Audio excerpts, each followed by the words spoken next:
Kucing kan dari kucing raya kucing raya dari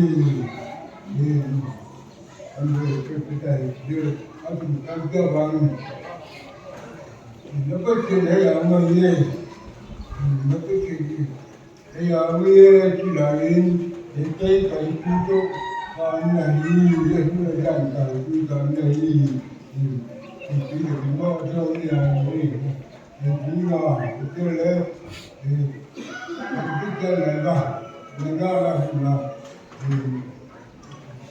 bukan dari bapa kita, ini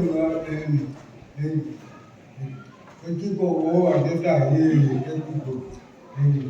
mencari aku kulit bunuh lah, cepat dia kayak gitu buat itu kerjun, tu kita kita punya ini.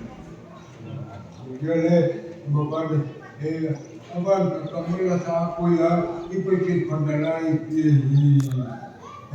Ini dia jauh di luar, saya bapa mungkin ini. Jadi dia,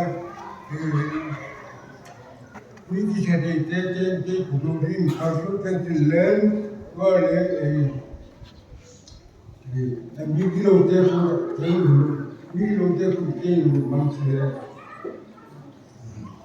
Jadi, mampu menandia, kini setelah mengaruh, mungkin teki seperti itu, ampau ini. Jadi, jawabnya, ketujuh kita koplayun, bukan kita mampu kita koplayun. Ini kita ini siapa kita ambil itu ada muda waktu.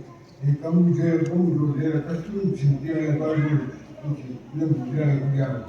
Tentu dia kaya itu bapa bor itu dia pada kita alam balik uji uji dia cara dia kalau dia mampu pakai ini tidak berubah mampu itu tidak pakai kaya. Amen.